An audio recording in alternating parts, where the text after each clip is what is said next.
Está creando eso que se llama nuevo orden mundial, aunque fuera de las teorías conspirativas es muy sencillo definirlo. El nuevo orden mundial no es otra cosa que la implantación de un poder supranacional, basándose precisamente en esas organizaciones supranacionales que están creadas desde el fin de la Segunda Guerra Mundial, en concreto a raíz de los pactos de Bretton Woods, año 44. Tenemos la Unión Europea, Fondo Monetario Internacional, Banco Mundial, la ONU misma y todas sus subdivisiones. Y lo que está claro que busca es implantar una nueva humanidad, un único mundo, con un único gobierno, con una única religión, un único sistema económico. Pero para eso tenemos que eliminar el ser humano anterior. Por eso esos pilares que son los fundamentales, relativismo moral, laicismo, ideología de género, entre otros tantos, podemos añadir aborto, ahora viene la eutanasia, con el objetivo de desprogramar al ser humano que existía antes, implantar un nuevo código de valores y poder empezar a implantar el transhumanismo, que es al que vamos. Vamos en lo que llaman también la cuarta revolución industrial, que es la implantación de un sistema robótico basado en inteligencia artificial que controle todo aquello que antes era de alguna manera esporádico en el ser humano. Para eso necesitamos, como les decía, formatear, eliminar la antigua civilización, en este caso la civilización cristiana, los valores cristianos, e implantar una nueva serie de valores que permita a las nuevas juventudes que entren perfectamente en esa nueva realidad. Para esto es lo que llaman, entre otras cosas, la Agenda Global 2030, o la Agenda del siglo XXI, que no es otra cosa que implantar una serie nueva de valores, precisamente desde esa descodificación. Obviamente esto no es homogéneo, no es consecutivo, a veces hay tropiezos, pero lo que está claro es que estamos ante las puertas de una nueva realidad. No es un cambio gradual como ha existido antes en la historia del ser humano, sino que es algo completamente diseñado. Es decir, el mundo al que vamos es fruto de una ingeniería social perfectamente planificada y perfectamente implantada. La implantación primero es ideológica. La ideología sirve primero para desestabilizar una nación. Si nos atendemos, por ejemplo, a Yuri Bezmenov, el antiguo agente del KGB que emigró a Estados Unidos y que contó precisamente esos procesos por los cuales se puede desestabilizar una nación, que es desestabilización, desmoralización, crisis y normalización, estamos viviendo perfectamente esas etapas. Hemos tenido una desestabilización, ahora estamos en la fase de desmoralización, que es volver a las naciones contra sí mismas, la endofobia, el odio a nuestra cultura cristiana, el odio a la misma biología, la misma realidad biológica hombre y mujer, para hacer que la población esté completamente confundida y que sea mucho más fácil guiarlas a un nuevo punto, es la mentalidad de rebaño. Ahora bien, primero es la ideología, segundo es lo demás, implantación social, económica, política, tecnológica, medioambiental, sanitaria, alimenticia. Todo esto está perfectamente diseñado en la página del Foro Económico Mundial. Tienen perfectamente diseñado cuál va a ser el nuevo mundo. No dejan nada fuera. Lo sorprendente y lo llamativo es que está todo perfectamente entrelazado y todo perfectamente conectado. Porque si tocamos todos los puntos, la salud, la educación, la ciencia, todo eso les va a permitir guiar, digamos, todo de forma paralela, todo hacia un mismo punto. Aunque en la realidad, obviamente, sabemos que hay gobiernos nacionales, en la práctica, gran parte de estos gobiernos nacionales para nada están trabajando para el bien de sus naciones, sino que trabajan precisamente para los intereses de estos globalistas. Lo hemos visto con el gobierno de Sánchez, lo estamos viendo en otros países, por ejemplo también en Iberoamérica. El aborto es algo que está en la Agenda Global 2030, que está incrustado en el ADN de los globalistas y que lo quieren promocionar a todo coste.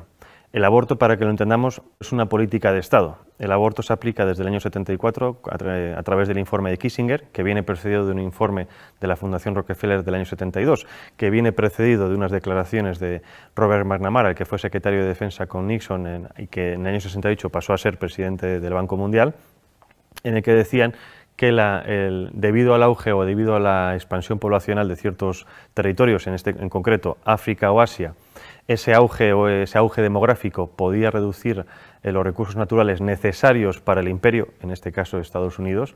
Había que promocionar el aborto como una política de Estado para despoblar esos territorios con el objetivo de que de la presión demográfica no consumir estos recursos en muy corto tiempo. ¿Qué pasa? Obviamente, si entendemos esto como una política de Estado, obviamente no se puede vender al resto de la población diciendo ustedes van a dejar de tener hijos porque a nosotros nos interesan los recursos que ustedes tienen. Lo que se hace es un marketing político. Y esto es como nos están vendiendo todo. El aborto es un interés de Estado, es un interés geoestratégico. Todas las demás propuestas que tenemos hoy en día, ideología de género, ecología o esta nueva religión medioambiental, todo eso es lo mismo. Son políticas de Estado que nos lo venden para el gran público con un marketing político para que la gente lo acepte. Porque, por ejemplo, si entendemos ahora las políticas medioambientales como, digamos, obviamente necesarias para todos los gobiernos, dentro de esas políticas medioambientales está la reducción de la población. Nos lo venden como un bien necesario, es decir, si seguimos creciendo vamos a destruir el planeta, por lo tanto dejen ustedes de tener hijos, porque si no este ritmo es inaguantable. Nos venden la ideología verde como algo necesario, pero que dentro de esa ideología verde contiene todas estas políticas de Estado que nos lo quieren vender para, obviamente, controlar la población. Reducir la población, la eutanasia para destruirla, desestabilizar las naciones, confundir a la población en la educación, en fin. Hay que empezar a pensar que las políticas que tenemos hoy en día no son lo que parecen, sino que son el resultado de un proyecto, de una implantación a nivel global, con el objetivo precisamente de desestabilizarnos para poder tener el control completo sobre nosotros. No hay nada más fácil que dominar que una población enfrentada entre sí. Por eso es tan importante entender cómo funciona la aplicación de las políticas, cómo funcionan las élites supranacionales, para poder entender qué tipo de política se nos está aplicando a nivel nacional y local. El enemigo a abatir por esta élite supranacional o globalista no es otra cosa que el ser humano. Es decir, hay un desprecio absoluto por parte de las élites por el ser humano corriente, no solo en las élites supranacionales, también las tenemos en las élites nacionales. Y obviamente para destruir a esa parte de la población, no en el sentido físico, sino en el sentido psicológico, hay que atacar obviamente sus creencias, sus bases morales, y en este caso primero es destruir las naciones y obviamente la religión. Hay un objetivo que es crear una religión única. Es decir, las religiones tradicionales son un escollo para ese nuevo orden mundial, para la consecución de ese poder político. Si eliminamos la religión, estamos eliminando obviamente una vía de escape muy humana que de alguna manera evita que llegues al control mental de las personas. Podremos controlarlas físicamente, pero la religión permite que esas personas se puedan evadir a otro plano y obviamente también contienen unos códigos ético-morales muy firmes que están completamente enfrentados ante los códigos morales que nos quieren implantar. En este caso, la religión católica o la Iglesia católica es el enemigo a batir desde hace siglos. Ya no solo hablo de la masonería, sino de muchísimas personas. Es decir, es necesario hacer caer esa civilización cristiana para poder implantar una nueva civilización. Y esto no lo estoy diciendo yo, lo ha dicho, por ejemplo, incluso Hillary Clinton en unas declaraciones antes de las elecciones de 2016, en las que decía que las religiones eran un escollo, que había como por cualquier vía había que acabar con ellas e implantar una nueva religión. Ya seamos si podemos pensar en una religión de Estado, en unas nuevas religiones New Age, en fin, todo este tipo de prácticas pseudo-religiosas que nos están implantando con el objetivo de que realmente no estemos pensando en lo importante. El objetivo en general cuando hablo de la humanidad es el control absoluto de la población, pero no solo hablo de control digamos policial, sino control de lo que se consume, de lo que se piensa, de lo que se educa, de lo que se ve. Más o menos yo creo que todo el mundo tiene en la cabeza esta realidad porque es un poco lo que estamos viendo. Nos censuran las redes sociales, nos censuran medios de comunicación, censuran incluso en los mismos colegios y esto no es otra cosa que poner barreras. Entonces necesitan acabar con todo eso para poder tener el control. Obviamente cuando hablo de Soros como uno de los principales promotores de este nuevo orden mundial, lo dejo muy claro, uno de los principales, o digamos una de las caras visibles. Yo creo que si conocemos a Soros tanto, es porque a Soros se le permite mostrarse. ¿Con esto qué quiero decir? Con esto digo que los verdaderamente poderosos están en la sombra. Ahora bien, si Soros, digamos que trabaja en el lado social, quiero decir la sociedad civil, es decir, es un experto en modificación de conciencias. Para eso trabaja en la ventana de Overton. La ventana de Overton es una herramienta que nos permite transformar lo imposible en un hecho factible. Y hay varias fases. Obviamente primero viene la propaganda, la ideología. Para eso se crean y se financian think tanks, fundaciones, asociaciones que generen supuestos documentos científicos, oficiales, estudios, etcétera, de los cuales después se hagan eco los medios de comunicación. Esos medios de comunicación llegan a las masas. Las masas, a base de repetición de estos estudios, estos conceptos, estas ideologías, acaban, si no aceptando como propias esas ideologías o pensamientos, sí aceptándolos diciendo que es algo como ya existe y lo ven por todas partes, es algo que hay que aceptar. Una vez llegamos a esa tercera fase, viene la cuarta fase, que es la de los políticos. Los políticos, obviamente, con el interés partidista de continuar en el poder, se hacen supuesto eco de esas reclamaciones supuestamente sociales, y obviamente después el quinto, que es la transformación en leyes, la legislación.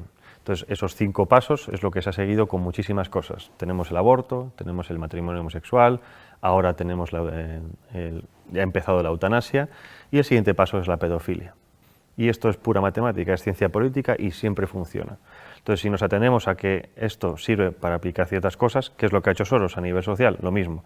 Ha financiado ONGs, asociaciones, fundaciones, ha financiado medios de comunicación, ha financiado a políticos e incluso ha financiado a instituciones como por ejemplo puede ser la Unión Europea o el European Council on Foreign Relations, que es la versión europea del CFR norteamericano, que es el principal lobby de la política exterior norteamericana, en este caso en Europa.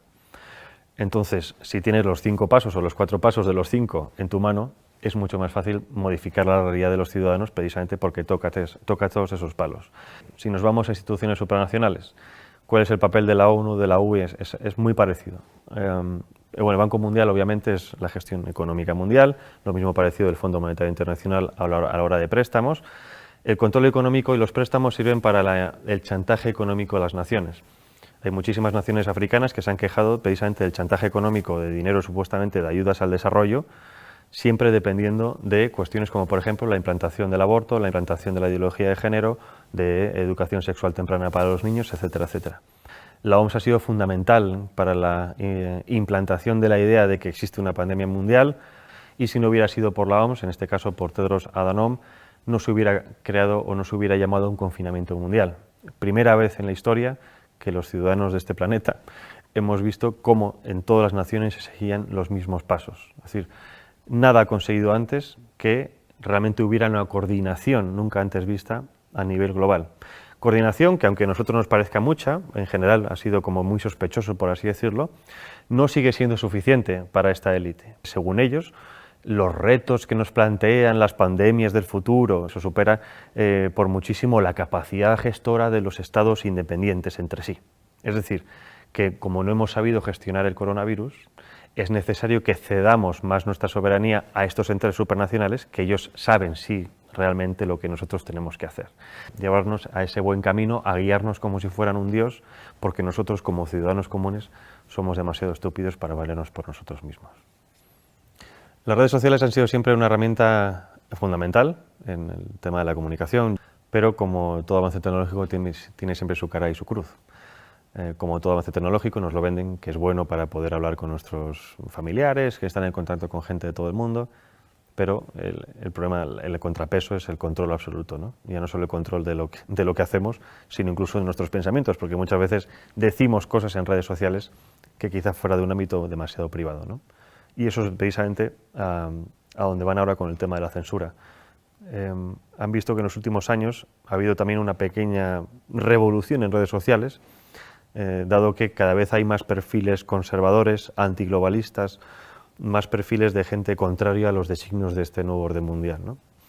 Y si estuviéramos realmente en un mundo libre, democrático, y esto lo digo para que la gente se dé cuenta de que no vivimos en un mundo libre, democrático, la libre circulación de ideas y de debates debería ser una de las principales características de todo sistema.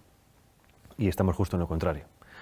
Y no justo en lo contrario porque de facto no se puede hablar, porque antes sí se podía hablar de muchas cosas. El problema es que los que son realmente poderosos, los que controlan las cosas, se han dado cuenta de que si dejamos que libremente ciertas ideas circulen, no las suyas, en cuanto a debate, esas ideas ganan o se han demostrado que tienen más peso que otras. Es decir, por ejemplo, con el tema del aborto, ya no hay argumentos científicos médicos, ahora son argumentos puramente sentimentales, ¿no? El derecho de la mujer a elegir sobre su propio cuerpo, porque por eso saben que los argumentos médicos no pueden vencerlos. En cuanto a argumentos, por ejemplo, de información de los medios de comunicación, de cómo funcionan los medios de comunicación, de cómo funcionan los gobiernos, exactamente lo mismo. Se censura completamente aquel que intenta hacer una crítica constructiva o negativa de lo que sea, pero hacer una crítica para avisar de qué está ocurriendo. Bueno, en mi caso, por ejemplo, hablando de Soros y demás, algunas veces me han censurado, y está claro que lo que se trata es de que no exista algo, no exista un relato. En los sistemas de masas, si no te muestran, no existes para la gran parte de la población. Y eso es lo que se trata. Es decir, se trata de omitir, de facto, cualquier tipo de persona, cualquier tipo de discurso que pueda poner en peligro los pilares bajo los que sustentan este nuevo poder. En este caso no puedes contradecir las normas de la ideología de género, el feminismo, el aborto, etcétera, etcétera, etcétera. No existe ese debate de ideas en los medios de comunicación, pero precisamente porque tienen miedo a lo que pueda ocurrir. Porque cuando ha ocurrido que algunas personas han ido a ciertos debates a exponer ciertas ideas, la gente se da cuenta de que hay otra línea de pensar diferente a la que tenían en mente. Y por lo tanto hay otra forma de racionar las cosas.